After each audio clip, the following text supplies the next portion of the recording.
లోక్సభ నియోజకవర్గాల పునర్విభజనపై ముఖ్యమంత్రి రేవంత్ రెడ్డి చేసిన వ్యాఖ్యలను కేంద్ర మంత్రి కిషన్ రెడ్డి తప్పుపట్టారు. డీలిమిటేషన్తో దక్షిణాది రాష్ట్రాలకు తీవ్ర నష్టం జరుగుతుందని వితండవాదం చేసే ప్రయత్నం చేస్తున్నారని విమర్శించారు. ఇప్పుడు జనాభా ప్రాతిపదికన కాకుండా ప్రతి రాష్ట్రంలో 50% సీట్లు పెంచుతుంటే ఆ విషయంపైన తప్పుడు ప్రచారం చేస్తున్నారని మండిపడ్డారు. హైబ్రిడ్ విధానంలో సీట్లు పెంచే విధానం ప్రపంచంలో ఎక్కడా లేదని కిషన్ రెడ్డి రాష్ట్రంలో అసెంబ్లీ సీట్ల పెంపులో అదే విధానం అనుసరిస్తారా అని ప్రశ్నించారు.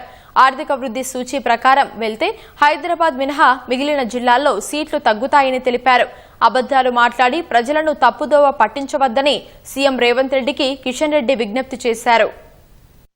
మంత్రి గారు ఒక వితండవాదం ఆయన తీసుకొచ్చేటువంటి ప్రయత్నం చేస్తా ఉన్నారు. నేను ఒక్కడినే మేధావిని, నాకే మేధావి ఆలోచన వస్తుంది, అద్దాల మెడలో కూర్చొని ఎదుటి వాళ్ళ మీద రాళ్లు రుద్దేటువంటి ప్రయత్నము రేవంత్ రెడ్డి గారు చేయకూడదని మనవి చేస్తా ఉన్నాను. కోడి గుడ్డు మీద ఈకలు పీకేటువంటి ప్రయత్నం చేయడం ఏమాత్రం మంచిది కాదనే విషయాన్ని ఈ సందర్భంగా మనవి చేస్తున్నాను. తీసుకొని మాట్లాడండి. ఒక ముఖ్యమంత్రిగా ఉన్నటువంటి వ్యక్తి, ఒక బాధ్యత కలిగినటువంటి వ్యక్తి, ఒక రాష్ట్రానికి ప్రాతినిధ్యం వహిస్తున్నటువంటి వ్యక్తి, చాతనైతే సమర్థించండి, లేకుంటే నోరు మూసుకొని కూర్చోండి. కానీ తప్పుడు మాటలు మాట్లాడకండి, అబద్ధాలు మాట్లాడకండి, ప్రజలను తప్పుదారి పట్టించేటువంటి ప్రయత్నం చేయకండి, వాస్తవాలకు విరుద్ధంగా మాట్లాడకండి.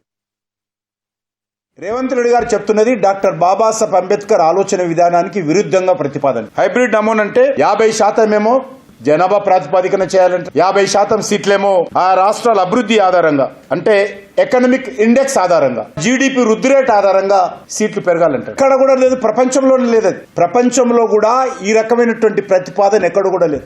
రేపు అసెంబ్లీ సీట్లు తెలంగాణలో ఎకనామిక్ ఇండెక్స్ ఆధారంగా, జీడిపి వృద్ధి రేట్ ఆధారంగా చేయాలనుకున్నప్పుడు మరి ఆదిలాబాద్ కు సీట్లు తగ్గిస్తారా అని అడుగుతుంది. ఖమ్మంకి సీట్లు తగ్గిస్తారా? హైదరాబాద్ రంగారెడ్డి జిల్లాలో మాత్రమే సీట్లు పెంచుతాడా అసెంబ్లీకి? రేవంత్ రెడ్డి గారు చెప్పాలి. ఆ రకమైనటువంటి ప్రతిపాదనతోటే కాంగ్రెస్ పార్టీ రేపు పునర్విభజనకు సంబంధించినటువంటి కమిటీ ముందు వస్తారా చెప్పాల్సినటువంటి అవసరం ఉంది.